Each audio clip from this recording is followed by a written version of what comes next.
성도님들 혹시 이제 유아태행이라고 들어보셨을지 모르겠습니다. 아마 애들 키우시는 분들은 알 수도 있을 단어일 텐데, 유아태행은 정신 상태가 어린아이나 또 유아의 수준까지 퇴행을 하는 것을 이야기합니다. 대표적으로는 이제 치매가 있고, 외상후 스트레스, 흔히 PTSD라고 하죠. 이 PTSD처럼 감당할 수 없는 큰 충격을 입은 사람에게 종종 나타나는 그런 형상이라고 합니다. 증상으로는 자주 칭얼거리고 또 언어 구사 능력이 저하되고 참을성이 부족해지고 대소변을 못 가리는 그런 형상들이 나타난다고 해요. 유아태행은 어른뿐 아니라 어린아이들한테도 많이 나타나는 증상인데요. 아이가 스트레스를 많이 받거나 특별히 동생이 태어나서 부모의 사랑을 동생에게 빼앗겼다고 느낄 때 이런 유아퇴행 형상이 나타난다고 합니다. 예전에 저희 첫째도 둘째가 태어나니까 유아퇴행 증상을 조금 보였었는데 심각한 정도는 아니었고, 동생한테 조금만 이제 관심을 보이면 이렇게 갑자기 질투의 화신으로 변화가 되어서 투정을 부리고 짜증을 내고 칭얼거리기가 일쑤였습니다. 그리고 일부러 아기처럼 행동을 하기도 하고 가끔 대소변을 가리지 못하는 그런 모습도 보이더라고요. 처음에는 야가 나야 맞지 않게 와 이라노, 제가 사투리를 써서 죄송합니다. 왜 이러지? 이렇게 생각을 했었는데, 그래봤자 당시 애가 4살이었습니다. 나에 맞지 않는 그런 행동, 크게 그렇게 나에 맞지 않는 행동들은 아니었어요. 근데 이제 4살이면은 어느 정도 대소변을 가릴 수가 있는데 갑자기 애가 이제 대소변을 가리지 못하는 그런 모습을 보이는 거예요. 그래서 조금 걱정을 많이 했었는데, 유아퇴행에 관련된 제가 글을 좀 보면서 아이의 행동이 이제 이해가 되기 시작을 했던 것 같습니다. 누군가 이런 말을 하더라고요. 둘째가 생겼을 때에 이 첫째가 경험하는 마음이나 감정은 마치 어떤 여자에게 이 남편이 있는데 그 남편이 두 번째 아내를 맞이했을 때, 있을 수는 없는 일이죠 사실 요즘은. 두 번째 아내를 맞이했을 때 느끼는 감정이나 마음과 똑같다라고 이렇게 이야기를 하더라고요. 그러니까 이 독차지하던 남편의 사랑을 빼앗겨버린 어떤 본처의 그런 마음이랄까. 그래서 표현이 참 이렇게 리얼하게 와닿았던 것 같습니다. 요즘 시대는 사실 적용되지는 않는 부분이죠. 그래서 부모로서 내가 아직 모르는 게 아직 참 많은 것 같다. 부모로서 자녀에 대해서 배워야 할 것들이 아직 한참 많은 것 같다라는 그런 생각이 좀 들었습니다. 그래서 아이에 대해서 공부도 많이 해야 되고 또 많이 배워야 되겠다라는 그런 생각이 들었습니다. 저희 와이프도 보면 이제 자녀 양육에 대한 책이나 그런 영상들을 많이 보시는 편인데, 그래서 자녀 양육에 대한 어떤 가치관, 관점이 이제 서로 부딪힐 때가 있어요. 그러면 이제 아내가 이렇게 얘기하는 거죠. 어떤 전문가가 이렇게 얘기했는데, 오은영 박사가 이렇게 얘기했는데 라고 이렇게 얘기를 하면 제가 사실 할 말이 별로 없죠. 전문가에 대한 얘기를 하는 거니까. 그래서 참 자녀 양육에 대한 책도 많이 보고 영상도 많이 봐야 되겠다. 하지만 그것보다 더 중요한 것은 부모가 먼저 신앙으로 바로 서 있는 것이라고 할 수 있겠죠. 그리고 교육 철학이나 사실 교육관 같은 것은 시대에 따라서 좀 많이 변하는 것 같아요. 하지만 여러분들, 우리가 시대가 변해도 변하지 않는 절대적인 것이 있지 않습니까? 바로 주님의 말씀, 하나님의 말씀이지 않습니까?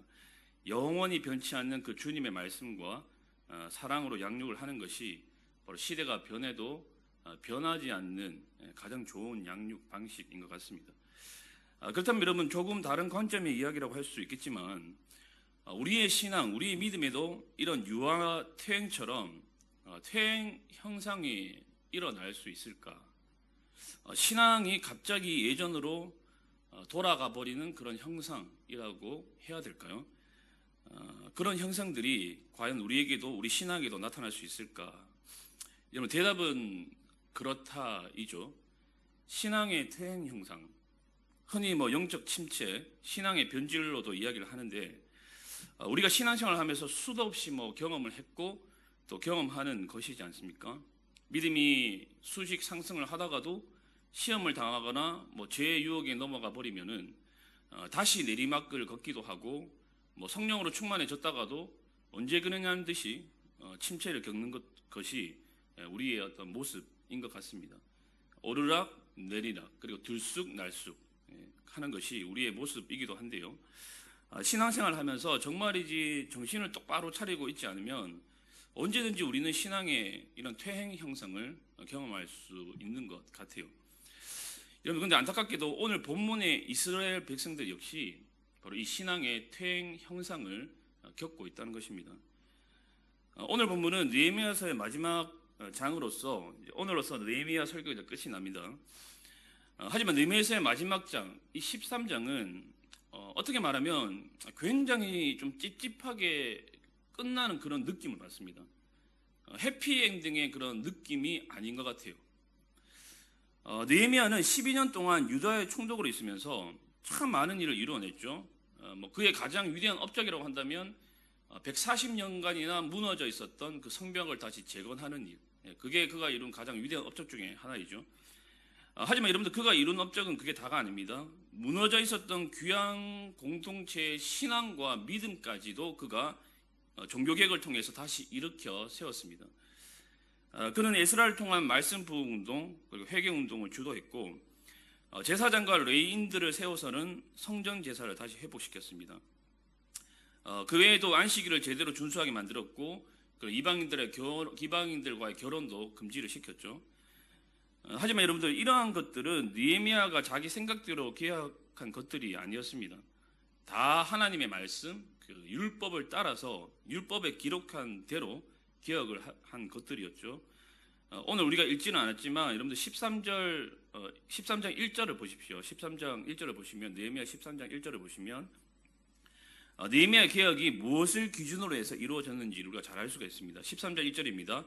그날 모세의 책을 낭독하여 백성에게 들렸는데 그 책에 기록하기를 암몬 사람과 모압 사람은 영원히 하나님의 총회에 들어오지 못하리니. 자, 여기 보시면 이제 모세의 책, 그러니까 모세오경이죠. 모세오경을 기준으로 해서 그 율법을 기준으로 그가 모든 개혁들을 진행을 했다는 것입니다. 율법에 보니까 암몬 사람이나 모압 사람은 하나님의 총회에 들어올 수 없다라고 하는데, 그 이유가 무엇 때문이냐? 그것은 이스라엘 백성들이 광야 생활을 할 때에 이 모압과 암몬이 이스라엘을 배척하고 돕지 않았기 때문이다라고 2절에서 말씀을 하고 있죠. 여러분들, 모압과 암몬은 오히려 이스라엘 백성들을 발람을 통해서 저주한 그런 족속들입니다. 자, 이렇게 느헤미야는 율법을 기준으로 해서 철저하게 계획을 진행을 했고, 그래서 외부적으로 내부적으로 유다 공동체에는 많은 변화들이 있었습니다. 자, 그렇게 느헤미야는 12년 동안의 그 성공적인 총독 임기를 다 마치고 이제 페르시아 왕궁으로 다시 이제 복귀를 하게 되었는데요. 자, 그런데 느헤미야가 예루살렘을 잠시 비운 사이, 페르시아 왕궁으로 다시 돌아간 그 사이, 주석가들은 그 기간이 1년 정도였다, 아니면 2년에서 3년 정도였다. 또 어떤 주석가들은 10년 정도 갔다가 다시 왔다라고 이제 이야기를 하고 있는데, 저는 한 1년 정도로 보고 있습니다. 백성 그렇게 1년 잠깐 자리를 비운 사이에 좀 어이없는 일들이 일어난 것입니다. 백성들이 다시 예전의 생활로 돌아가게 된 거예요. 다시 변질되고 타락하게 되고, 방금도 처음 얘기했듯이 신앙의 퇴행 형상을 그들이 겪었다는 겁니다. 여러분들, 느헤미야가 총독으로 있으면서 개혁했던 일들, 처음에도 얘기했지만 성전과 성전의 예배를 활성화시키고, 그리고 제사장과 레위인들의 생계비를 지원해주는 일들, 그리고 안식일을 준수하고 이방인과의 통혼을 금지하는 일, 느헤미야가 총독으로 있으면서 정말로 힘써서 애써서 개혁했던 그 일들이 여러분들 어떻게 됐다는 겁니까? 다시 원점으로 돌아가게 되었다는 것이에요. 백성들이 제사장과 레위인들의 생계를 위해서 11조를 하지 않게 되었고, 헌물을 드리지 않으니까 제사장과 레위인 같은 사역자들이 성전 제사와 성전 업무를 내팽개치고는 생활비를 벌로 그냥 도망가 버리는 그런 사태가 일어나게 되었고, 안식일 중수도 해야게 되었고, 그리고 계약을 통해서 이방인과의 그 결혼을 금지시켰는데 다시 이스라엘 백성들이 이방인과 결혼을 하기 시작하는 현상들이 일어나게 된 겁니다. 느헤미야가 페르시아 왕궁에서 예루살렘으로 방금 얘기했듯이 대략 1년 뒤에 돌아왔는데, 거의 1년 만에 그가 이루어 놓았던 모든 계획들이 그냥 도루묵이 되어버린 거예요. 그러니까 종교개혁 전의 상태로 그냥 거의 돌아가 버린 것입니다. 여러분들 1년 뒤에 돌아온 느헤미야가 그 옛날 생활로 다시 돌아간 유다 백성들의 모습을 보면서 얼마나 망연자실했을까요? 얼마나 마음이 찹찹하고 낙심이 되었을까요? 나의 12년 동안의 사역과 개혁은 도대체 뭐였지? 내가 지금까지 뭘 한 거지? 하는 그런 마음이 그의 마음속에서 일어나지 않았겠습니까? 여러분들, 목회자가 가장 낙심하고 절망할 때가 언제일 것 같습니까? 돈이 없을 때일까요? 물론 돈이 없으면 좀 힘들긴 합니다. 하지만 그것 때문에 크게 힘들지는 않습니다. 아니면 뭐 성도님들이 관심을 가져주지 않아서 사실 그것도 크게 힘들지는 않습니다. 여러분들, 저희 같은 목회자들에게 정말로 괴롭고 힘든 부분은 정말로 열심히 성도들 양육하고 가르치고 설교하고 기도했는데 변화가 없을 때입니다. 변화가 없을 때. 오히려 영적인 퇴행 현상이 일어나는 것을 볼 때 그때 목회자의 마음은 갈기갈기 좀 찢겨지는 것 같아요. 뭐 예전에 제가 전도사 할 때는 그런 것들, 그런 마음들이, 그런 감정들이 좀 적었었는데 이제 목회를 하면 할수록 그런 모습들을 볼 때 마음이 진짜 찢겨지는 그런 심정이 드는 것 같습니다.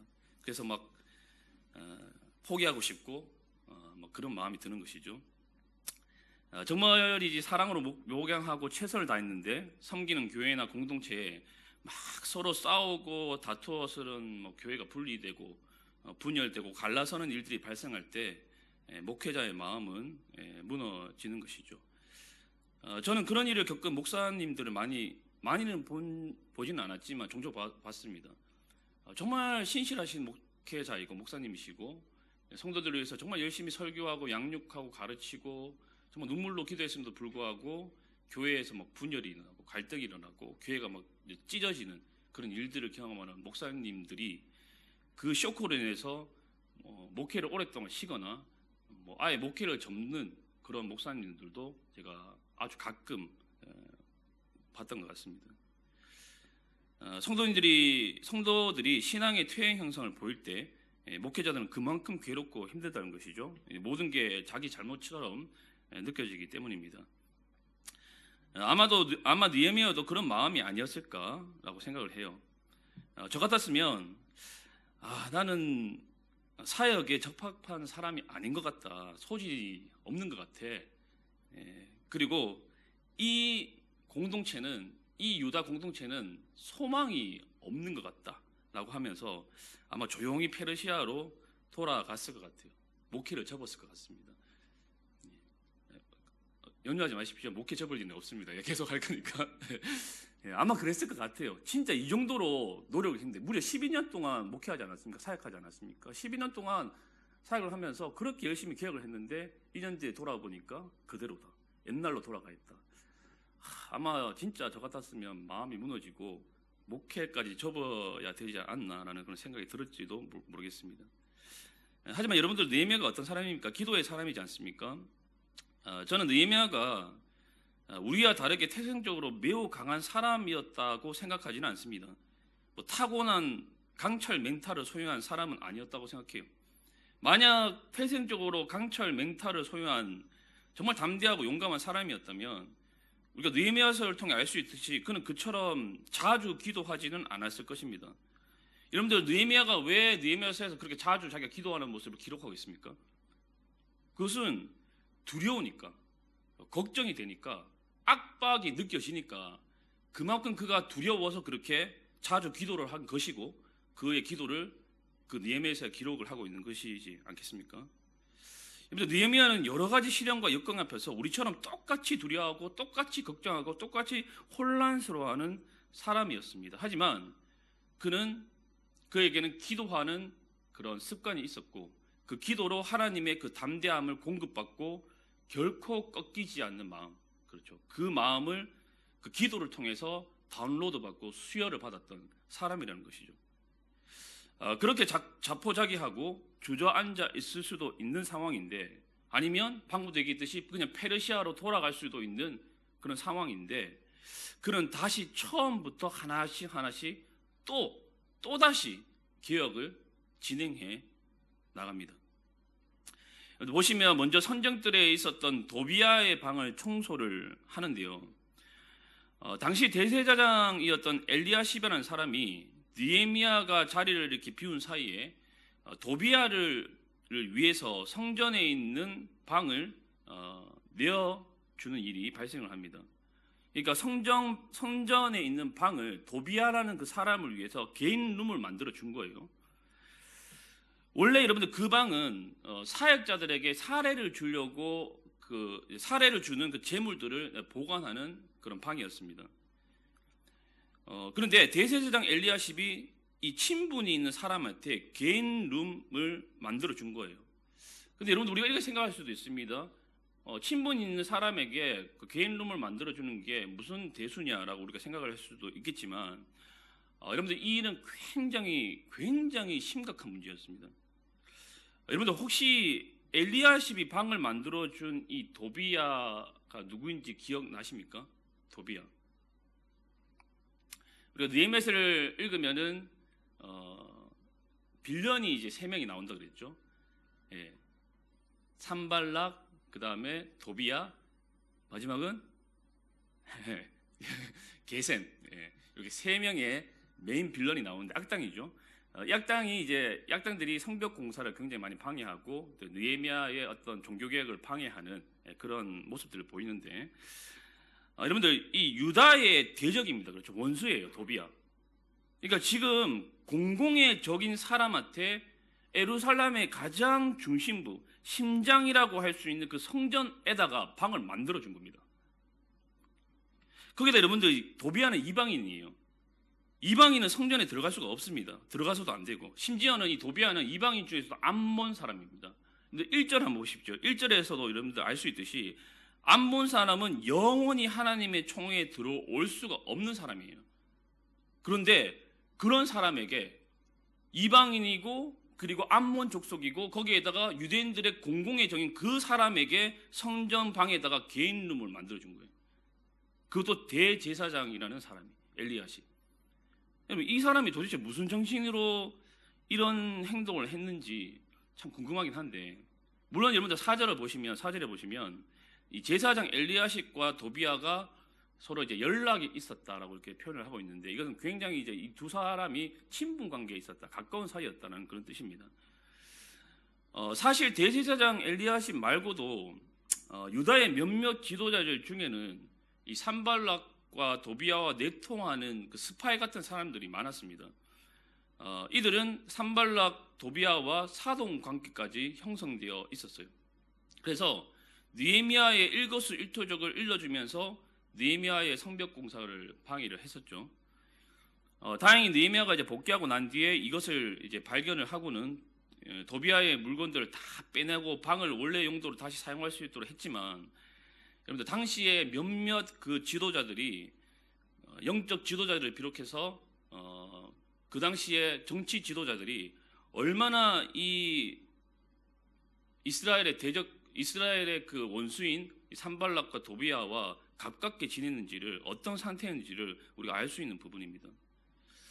느헤미야가 이런 스파이 같은 몇몇 지도자들 때문에 참 힘들었을 것 같아요. 성벽 공사 당시에도 힘들었겠지만 이 12년 동안 사역을 하면서도 스파이 짓을 이런 지도자들 때문에 정말 많이 속상했을 겁니다. 지금 힘을 모아도 될까 말까인데 이렇게 힘을 빼는 행동을 하는 지도자들이 있으니 이 느헤미야가 얼마나 힘들었을까요, 여러분들? 여러분, 우리도 조심해야 될 것 같습니다. 이단 같은 세력만 교회 공동체를 와해시키고 분열시키는 것이 아니라, 우리 역시 공동체를 허무는 원인이 될 수 있다는 거죠. 나는 교회와 공동체와 다른 성도들을 위해 옳은 일을 하고 있어. 나는 지금 옳은 행동을 하고 있어. 나는 공동체를 위해서, 교회를 위해서, 성도를 위해서 괜찮은 일을 하고 있어. 옳은 말을 하고 있다라고 생각을 하지만, 나는 지금 의로운 분노에 사로잡혀서 그 일을 하고 있어, 이 말을 하고 있다라고 이해하겠지만, 오히려 여러분들 그 말과 행동이 공동체와 교회를 와해시키고 분열시키고 허물고 있을지도 모른다는 사실을 자기 성찰을 통해서 여러분들 좀 돌아볼 수 있어야 한다는 것이죠. 여러분 누구나 정신을 차리고 있지 않으면 그런 존재가 될 수 있습니다. 그렇죠? 아가서에 나오는 그 포도원을 허무는 작은 여우, 작은 여우 같은 그런 존재가 저와 여러분이 될 수가 있다는 것이죠. 그래서 영적으로 깨어서 정신을 차리고 있어야 한다는 것입니다. 이 밖에도 처음에 말씀드렸지만 느헤미야가 이제 1년 만에 돌아와 보니까 뭐 백성들이 11조와 헌물을 하지 않아서 레위 사람들이 이제 생계 유지가 안 되다 보니까 성전 일을 내팽개치고 다 돈 벌러 가는 그런 사태가 일어났고 안식일 중수도 해이해지고 그 금지시킨 이방인과의 결혼도 다시 행해지는 모든 것이 이제 원점으로 다시 돌아가 버린 그런 상황. 그런 상황에서 이제 느헤미야는 그 왜곡되고 삐뚤어진 것들을 하나씩 이제 교정을 하면서 다시 하나님께서 원하시는 그 아름다운 공동체의 모습으로 만들어가기 위해서 노력을 하게 되죠. 자, 여러분들 이처럼 우리가 오늘 말씀을 통해서 알 수 있는 사실은 참 개혁이 쉽지 않다는 겁니다. 개혁이 쉽지 않다. 여러분 무슨 개혁이든지 기존의 틀, 기존의 형식, 기존의 관습, 기존의 어떤 그런 정통들을 개혁하고 바꾸는 것은 굉장히 힘든 일이죠. 굉장히 힘든 일입니다. 교회도 마찬가지잖아요. 정통 있는 교회들을 보면은 피아노의 위치를 옮기는 것도 굉장히 힘들지 않습니까? 어떤 피아노를 어떤 성도님이 헌물을 했는데 그 피아노는 오른쪽 구석에 반드시 있어야 돼. 이렇게 못 박아 놓고는 그걸 좀 옮기려고 해도 그분의 허락을 맡아야 되고 허락이 안 되면은 그 피아노는 그 자리에 죽을 때까지 있어야 되는 그런 상황들. 여기는 뭐 별로 그렇게 맞죠? 옮길 게 없는데 뭐 예를 들어서 이런 맞죠? 이런 화분 같은 것도 누가 이제 도네이션을 했다 그러면 이제 그분이 절대 이 화분은 여기에 반드시 있어야 돼. 죽을 때까지 여기 있어야 돼. 이런 식의 어떤 모습들. 그래서 교회가 참 그런 어떤 전통이나 관습을 바꾸기가 참 쉽지가 않은 것 같습니다. 여러분 영적인 개혁과 신앙의 개혁 역시 마찬가지예요. 나를 신앙적으로 개혁하는 일, 나를 영적으로 갱신시키는 일, 그리고 가정을 믿음으로 개혁하고 세워 나가는 일, 아니면 내가 섬기는 그 신앙 공동체를 영적으로 개혁시켜 나가는 일. 여러분들 모두 다 쉽지가 않습니다. 어느 하나 쉬운 것이 하나도 없어요. 거기에 쏟아야 하는 시간, 거기에 들여야 하는 에너지, 거기에 쏟아야 하는 열정, 여러분들 절대로 만만치가 않은 것이죠. 거기에다 여러분들 어떻습니까? 우리는 모두 다 옛날로 돌아가고자 하는 퇴행 형상 증상이 있다는 거예요. 옛날로 돌아가고자 하는 신앙의 퇴행 형상들이 지속적으로 우리 안에서 발생하고 내가 섬기는 공동체 안에서 발생하고 내가 소속되어 있는 가정 안에서 발생을 한다는 겁니다. 단순한 결단과 단순한 결심만으로는 절대로 되어지지가 않습니다. 그렇죠? 자신과의 싸움과 피나는 노력과 변하지 않는 그 신앙적 현실 앞에서 낙심하고 절망하고 그리고 다시 일어서는 그런 일들을 계속해서 반복하는 것이죠. 낙심과 절망과의 싸움. 이 모든 지루하고 고단한 과정 속에서 조금씩 변화되어지고 개혁되어지고 바뀌어 가는 것이 우리 신앙의 어떤 신앙적 개혁의 모습인 것 같습니다. 그러므로 지속적인 노력이 필요하고 끈기가 필요하고 인내가 필요하고 꺾이지 않는 마음이 필요한 것이죠. 제가 예전에 중꺾마 얘기 말씀드렸습니까? 중요한 것은 꺾이지 않는 마음. 여러분들 잘 기억하고 계셔야 됩니다. 여러분들 자녀들이랑 대화를 하려면 이런 것들 기억하고 계셔야 돼요. 중꺾마, 꺾이지 않는 마음 필요합니다. 한 번에 되어지지가 않기 때문이에요. 그러나 여러분들 저는 여러분들에게 말씀드리고 싶은 것은 그것보다 더 중요한 것이 있다는 것입니다. 그것은 바로 주님의 은혜인 것이죠. 오늘 본문을 한번 보시면 조금 특이한 점이 있습니다. 느헤미야가 공동체에 왜곡되고 삐뚤어진 것들을 하나씩 고쳐갈 때마다 마지막 부분에서 그 개혁을 다 하고 난 뒤에 꼭 하는 행위가 있습니다. 뭘까요, 이게? 기도입니다. 기도.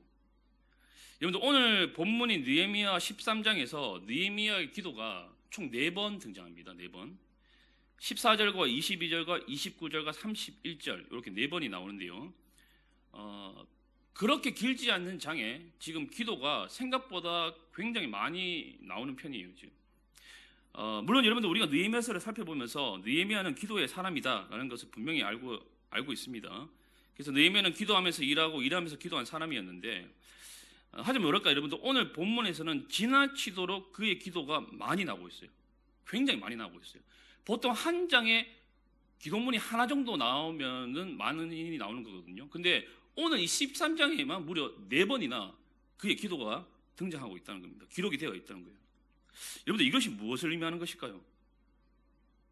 우리에게 무엇을 말해주고 있는 것일까요? 여러분 느헤미야는 잘 알고 있었습니다. 현재 자기가 하고 있는 이 모든 사역들은 하나님의 도우심과 능력이 아니고서는 될 수 없다는 것을 그는 분명히 자각하고 있었어요. 그리고 1년 뒤에 돌아와서 맞닥뜨리게 된 그 공동체의 현실, 그 처참한 모습을 보면서 아마 그는 그 사실에 대해서 더욱더 절감하게 되었을 것입니다. 와, 정말로 하나님의 능력이 아니면, 하나님의 은혜가 아니고서는 이 공동체는 절대로 변화될 수 없겠구나. 정말 하나님 도우심 아니면 이 공동체는 절대로 소망이 없겠구나. 그러면서 그가 생각했던 게 뭘까요? 정말 목숨 걸고 기도하지 않으면 제대로 된 공동체 개혁이 이루어질 수 없겠구나. 그가 그것을 깨달았던 것 같습니다. 여러분들 느헤미야는 공동체의 변화가 정말로 주님의 은혜가 필요한 일이라는 것을 다시 한 번 더 절감하게 되었다는 것이죠. 그래서 그의 기도가 오늘 본문에서 굉장히 많이 등장하고 있는 거예요. 어느 주석가는 이 느헤미야 13장에 나오는 이 느헤미야의 기도를 그냥 단순한 기도가 아니다. 이 기도는 느헤미야의 절규다. 느헤미야의 절규다라고 그렇게 표현을 하더라고요. 그러니까 절규에 가까운 느헤미야의 기도라는 것입니다. 정말 특별한 하나님의 그 은혜가 필요하다는, 정말 특별한 하나님의 능력과 도우심이 필요하다는 그 느헤미야의 절규가 담긴, 절규가 섞인 그런 기도라는 것입니다. 여러분들 저는 이 부분을 묵상을 하면서 이런 기도가 드려졌어요. 하나님, 제가 담당하고 있는 영혼들, 제가 맡고 있는 영혼들이 제가 있으나 없으나, 목회자가 있으나 없으나 한결같은 신실함으로 흔들지 않고 주님 앞에 서 있는 자들이 되게 하옵소서. 아니십니까? 예. 그러면서 든 생각이 정말 기도 많이 해야겠구나. 공동체의 변화가, 공동체의 개혁과 갱신이 쉽게 되어지는 것이 아니구나. 다시 한번 깨닫게 되는 것이지만 내 능력과 내 열심과 내 노력으로는 되는 일이 아니구나 라는 그런 마음이, 생각이 들었습니다. 비단 공동체의 변화뿐만이 아니죠. 우리 자신의 믿음과 신앙도 그렇고, 그리고 우리 가정의 신앙도 그렇고, 우리 교회의 신앙도 그렇습니다. 하나님의 능력이 아니고서는 정말로 참된 변화와 기억이 일어날 수 없다는 것이죠. 사랑 여러분, 그렇기 때문에 저 여러분들이 더욱 간절히 기도했으면 좋겠습니다. 아멘이십니까? 예, 간절히 더 기도했으면 좋겠습니다. 공동체의 변화와 갱신을 위한 이 느헤미야의 절규에 가까운 기도가, 탕시 섞인 기도가 저와 여러분들의 기도가 되었으면 좋겠습니다. 저와 여러분들의 그 절규의 기도가, 탕식 섞인 그 기도가, 하나님의 은혜를 간절히 구하는 그 기도가 저와 여러분들의 공동체를 아름답게 변화시킬 줄 믿습니다. 저와 여러분들의 가정을, 그리고 저와 여러분들이 섬기는 그 공동체를, 또 여러분들의 자녀를 아름답게 변화시킬 줄 믿습니다. 여러분들 간절한 탕시 섞인 기도의 그 능력을 우리가 믿었으면 좋겠습니다. 아니, 오히려 더 정확하게 얘기하자면 그런 기도를 통해서 역사하실 우리 하나님을 우리가 기대하고 믿었으면 좋겠습니다. 그러한 기도가 소망 없는 나를, 그리고 답답한 우리 가정을, 그리고 내가 섬기는 공동체를, 그리고 우리나라와 우리 민족을, 그리고 이 땅 호치민을 새롭게 할 것이고 믿음으로 세워줄 믿습니다. 자, 그런가 하면 여러분, 우리는 날마다 또 새로운 은혜를 갈망하고 사모해야 됩니다. 일주일 전에 받은 은혜, 3일 전에 받은 은혜, 아니면 어제 받은 은혜로 우리가 만족해서는 안 되는 것이죠. 일주일 전에 은혜 많이 우리가 받았으니까, 어제 은혜 많이 받았으니까 됐어, 오늘은 그만 좀 쉬자, 이러면 안 된다는 것이죠. 오늘이라는 바로 이 시간 속에서 은혜 받기를 갈망하고 몸부림쳐야 할 것입니다. 그래서 그분의 은혜로 말미암아 날마다 갱신되어지고, 날마다 개혁되어지고, 날마다 새롭게 되어지는 그런 은혜가 우리가 있어야 되는 것이죠. 여러분, 그렇지 않으면 우리도 이스라엘 백성들처럼 이런 신앙의 퇴행 현상이 일어나게 될지도 모릅니다. 여러분들 오늘 예배 자료 나오실 때 어떤 마음으로 나오셨습니까? 정말로 은혜 받기를 갈망하는 마음으로 나오셨습니까? 아니면 습관을 따라서 그렇게 아무런 생각 없이 나오셨습니까? 여러분들 피곤하신데 이 아침에, 이 오전에 나오시는 거 참 감사하고 대단한 일입니다. 하지만 피곤하지만 내가 나가준다, 이런 마음보다는 은혜 받기를 갈망하고 사모하는 마음으로 여러분이 나온다면 얼마나 더 좋겠습니까? 여러분들 교회에 예배 자료 나오실 때에, 아니면 말씀을 읽거나 우리가 기도 자료 나갈 때에 여러분들이 정말로 은혜 받기를 사모하는 그 마음이 있었으면 좋겠습니다. 은혜를 주시든지 말든지, 아니면 하나님이 나를 만나 주시든지 말든지, 그런 마음이 아니라, 그런 태도가 아니라, 하나님, 오늘 이 시간, 바로 지금 주님께서 주시는 그 은혜가 아니면 저는 오늘 하루를 살아갈 수가 없습니다. 오늘을 버틸 수가 없습니다. 저는 주님의 은혜로 날마다 새로워져야 합니다. 개혁되어야 합니다. 하나님, 저를 불쌍히 여겨 주십시오. 이런 태도와 마음들이 저와 여러분들 가운데 있었으면 좋겠습니다. 사랑하는 여러분, 모든 예배, 모든 경건의 시간에 이러한 자세로 우리가 임한다면 하나님께서 사모하는 자에게 당신의 은혜를 부어주실 것입니다. 여러분, 우리는 하나님의 은혜를 먹으면서 자라가는 사람들입니다. 때마다 시마다 주시는 그 은혜로 살아야 우리의 신앙이 퇴보되지 않고 퇴행을 겪지 않는 것이죠. 때마다 주시는 은혜를 그 사모하심으로, 하나님께 주시는 은혜로 날마다 여러분들 그 은혜로 채우시고 새롭게 되고 충만해져서 저 여러분들의 믿음이, 신앙이 퇴보하는 신앙이 아니라, 퇴행하는 믿음이 아니라 날마다 성숙해지고 날마다 새로워지고 날마다 성장해가는 저 여러분들의 믿음과 신앙이 되어지기를 주님의 이름으로 간절히 축복합니다. 아멘. 우리 같이 한번 찬양하고 기도했으면 좋겠습니다.